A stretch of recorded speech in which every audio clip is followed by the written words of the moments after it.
कभी कभी एक खुशी का सफ़र ज़िंदगी का सबसे बड़ा दर्दनाक हादसा बन जाता है।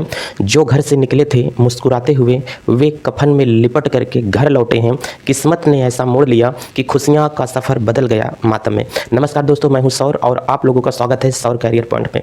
दोस्तों, आज का जो हम लोगों का वीडियो है, इसमें हम लोग ये पढ़ रहे समझेंगे कि वियतनाम में जो हमारा ये स्पीड बोट है, स्पीड बोट के पलटने के कारण 15 पर्यटकों की बेहद दर्दनाक मौत हो गई है। और उस मौत को आज हम लोग एकदम क्रम से समझते हैं कि ये ऐसा हादसा आखिर ऐसा कैसे हो जाता है। तो मतलब 15 लोगों की वहाँ पर पानी में डूबने से मौत हो जाती है। वियतनाम का ये हादसा है। जितने भी यात्री हैं वो कौन है? भारत के लोग हैं। अब भारत के लोग में से अलग अलग राज्य के भी वो हो सकते हैं, अलग अलग राज्यों से हैं। सब लोगों का नाम क्रम वाइज आप लोगों को स्क्रीन पर लगातार दिखता रहेगा। दोस्तों, आज हम लोग यहाँ से पढ़ रहे हैं कि शनिवार को जो शनिवार का दिन था, वियतनाम के फू कोक द्वीप के पास में भारतीय पर्यटक से भरी एक स्पीड बोट समुद्र में लोगों को सफ़र करा रही थी। और उस सफ़र के बीच में मौसम खराब होने के कारण स्पीड बोट अचानक से पलट जाती है। स्पीड बोट का इतना अचानक से पलटना कि लोगों में अफरा तफरी मच जाती है और लोग अपने आप को कुछ संभल पाते, उसके पहले कुछ लोगों की जिंदगियां पानी में डुबकी लगाने लगती हैं। बोट में कुल 36 लोग सवार थे। इसमें 32 भारतीय पर्यटक थे और 4 वियतनामी क्रू मेंबर थे। यह सभी लोग मोबाइल कंपनी की लावा मोबाइल कंपनी की ओर से टूर पर गए थे। जैसे कुछ लोग कंपनियों में काम करते हैं तो इनको साल भर पर या 2 साल या 3 साल पर टूर बोनस मिलता है कि आपको सारा खर्चा कंपनी वहन करेगी, आपको जाना है बाहर घूम करके आना है। तो लावा मोबाइल कंपनी के ये सारे क्या थे? स्टाफ थे। ये कंपनी के टॉप परफॉर्मिंग डिस्ट्रीब्यूटर और कर्मचारी थे। लेकिन किसी ने सोचा नहीं था कि यह खुशियों का सफर इतनी बड़ी त्रासदी में बदल जाएगा। अब हम लोग यहाँ से समझते हैं कि हादसा आखिर कैसे हुआ और ये पूरी हादसे की कहानी क्या होती है। इतना तो हम लोगों को समझ में आ गया कि जितने भी क्रू मेंबर थे ये भारतीय हैं। वियतनामी जो क्रू मेंबर थे वो 4 लोग थे। बाकी 32 लोग कौन थे? भारत के थे। 4 लोग वही वियतनामी थे। अब इन 32 लोगों में जो 15 लोगों की मौत हुई है, वहां पर जो लोग उपस्थित थे उनके द्वारा, जो लोग बचाए गए हैं उनके द्वारा जो बयान आया है, ये न्यूज में निकल करके आज जो सामने आया था उसको आप लोगों को सामने रखने का प्रयास कर रहे हैं। स्थानीय लोगों के अनुसार वहां का कहना है, जो लोग वहां पर मौजूद थे, कि स्पीड बोट में लोग सवार थे तो वहां पर अचानक मौसम क्या होता है? परिवर्तित होता है। अचानक मौसम अपनी करवटें क्या करता है? बदलता है। तेज हवाएं चलती हैं, समुद्र की लहरें उफान मारती हैं, ऊंची ऊंची लहरें उठने लगती हैं और देखते ही देखते स्पीड बोट पलट जाती है। स्पीड बोट जैसे ही पलटती है, कुछ मेंबर स्पीड बोट के आगे बैठे हुए थे। जो आगे बैठने थे, जिनके पास भागने और कूदने की व्यवस्था थी, वो समुद्र में कूद करके अपनी जान तैर करके बचा लेते हैं।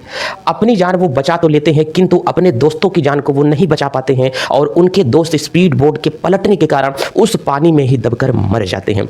लाइफ जैकेट क्या वो लोग नहीं पहने थे? क्या उन लोगों के पास में कोई सिक्योरिटी और सुविधाओं जैसी कोई समस्या उन लोगों के पास में थी? क्या उन लोगों को जागरूक नहीं किया गया था? क्या मौसम की चेतावनी उन लोगों को नहीं दी गई थी? हमारे मोबाइल पर तो बहुत ज़्यादा अलर्ट आता रहता है कि मौसम आपके क्षेत्र में खराब होने वाला है, बारिश आपके क्षेत्र में होने वाली है। क्या उन लोगों के पास में ऐसी कोई मौसम की जानकारी नहीं थी? आइए समझते हैं कि वहां पर जो प्रत्यक्ष लोग वहां पर उपस्थित हैं उनके द्वारा क्या बयान आया है। इन चीज़ों को हम लोग बेहतरीन तरीके से समझते हैं।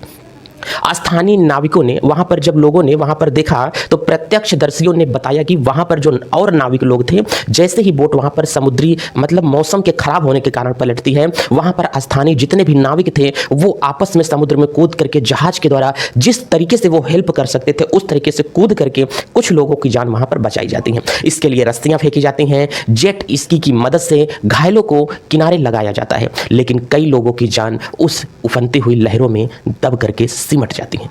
कुछ लोगों का परिवार उस लहरों के अंदर दब जाता है। कुछ माँ की ममताएं, कुछ बीवियों का प्यार, कुछ बच्चों का प्यार एक बाप और एक माँ लेकर के उसी के अंदर दफन हो जाती है।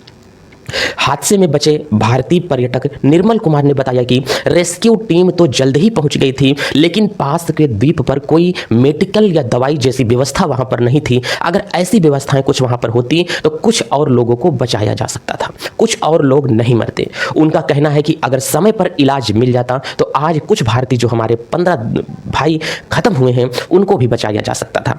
परिवार को कैसे मिली खबर? अब ये समझते हैं कि कैसे जब वहां पर लोगों की मौत हो जाती है पानी में डूब करके, तो उनको घर परिवार वालों को कैसे सूचना मिलती है। क्योंकि ये अपने देश की बात नहीं है, अपने देश से ये बाहर वियतनाम की ये घटना है। इस हादसे की सबसे दर्दनाक बात यह रही कि कई परिवार को अपने प्रियजनों की मौत की खबर पहले टीवी और यूट्यूब जैसे चैनलों पर मिली और कुछ लोगों को उनकी मौत की खबर उनके दोस्त के मोबाइल फोन के द्वारा मिला। जब टीवियों में ये खबर लगातार दौड़ने लगती है तब लोग अपने अपने घर के लोगों को तलाशने के लिए उनके फ्रेंड के पास, दोस्त के पास, अंकल के पास फ़ोन करके इस तरीके से लोगों को वहाँ पर जानकारी मिलती है। परिवार वालों को उनके दोस्तों के द्वारा उनकी मौत की खबर मिलती है, तब अब बताइए सरकार और दूतावास क्या कर रहे हैं इस मामले में। हादसे के बाद वियतनाम पुलिस ने स्पीड बोट के कैप्टन को गिरफ्तार कर लिया है और उनके खिलाफ मामला दर्ज कर लिया है। भारतीय दूतावास लगातार वियतनाम प्रशासन के संपर्क में है। सभी 15 मृतकों के पार्थिव शरीर को भारत भेजा गया है। घायलों का इलाज भी जारी है। कई लोग अस्पताल से छुट्टी मिलने के बाद भारत लौटने की तैयारी भी कर रहे हैं, या कुछ लोग भारत, जब मैं आपको ये न्यूज़ दे रहा हूं उस समय लोग भारत भी पहुंच चुके होंगे। हादसे का असर क्या होता है? इस घटना के बाद कई टूरिज्म कंपनियों ने फुकोको के आसपास के द्वीपों के बीच में स्पीड बोट सेवाएं फिलहाल रोक दी है। अब पूरे मामले की जांच की जा रही है। क्या मौसम खराब होने के कारण ही स्पीड बोट पलटी है? स्पीड बोट में कोई तकनीकी गड़बड़ी तो नहीं थी जिसकी वजह से स्पीड बोट खराब तो नहीं थी? उसकी सुरक्षा वगैरह की जांच की जा रही है। कहीं कोई ऐसी लापरवाही तो नहीं बरती गई है जहां पर 15 मासूमों की जान गई है। दोस्तों, यह हादसा हमें एक बड़ी सीख देता है। कहीं हम बाहर जाते हैं तो हमें सबसे पहले मौसम की जानकारी, खराब मौसम होने पर कहीं ऐसी जगह पर हम न जाएं जहां पर समुद्री लहरों की चपेट में आ सके, जहां पर भूस्खलन हो सके, जहां पर भूकंप आने जैसी व्यवस्थाएं हैं, जहां पर पहाड़ गिर करके आपके ऊपर पड़ जाता है, जहां पर नदियां अपनी उफान पर आ सकती हैं। ऐसी जगह घूमने से बचें और बारिश के मौसम में ऐसी जगहों पर घूमने के लिए न जाएं। आप एक पढ़े लिखे नागरिक हैं, आपकी जान की सुरक्षा आपसे ज़्यादा कोई नहीं कर सकता है। आप अपने परिवार के राजा हैं, आप अपने परिवार के एक सदस्य हैं। यदि आपको कुछ हो जाता है तो अगला व्यक्ति कैसे रहेगा जो आपके भरोसे है? हम लोग एक कुत्ता पाल लेते हैं, एक बिल्ली पाल लेते हैं, उससे हमको इतना ज़्यादा लगाव हो जाता है। यदि कोई उस कुत्ते या बिल्ली को हमसे छीन करके कहीं पर ले जाता है तब हमको कितना तकलीफ होती है। आप तो किसी की जान है, अगर आपको कुछ हो जाता है तो वो व्यक्ति कैसे रहेगा जिसकी वजह से आपका पूरा परिवार बस रहा है? आपकी अपनी जान की स्वयं की पहचान है, स्वयं की कीमत है। ऐसी जगहों पर कहीं ना घूमने जाए जिससे आपका परिवार आपसे बिछड़ जाए। जिंदगी एक हम लोगों की, जानते हैं ना, मतलब जिंदगी बहुत ही हम लोगों की क्या है, नाजुक है। जिंदगी का कोई भरोसा नहीं होता है। कल किसने देखा किसी को नहीं पता है। जो आज है उसकी कीमत कर लीजिए, उसकी मुस्कान की कदर कर लीजिए। ईश्वर से प्रार्थना है कि दिवंगत आत्माओं को शांति मिले और उनके परिवार को इस कठिन समय में दुख सहने की शक्ति भगवान दे। अगर आप इन परिवारों के लिए श्रद्धांजलि देना चाहते हैं तो कमेंट में ओम शांति जरूर लिखें। चलते हैं। जय भारत। धन्यवाद।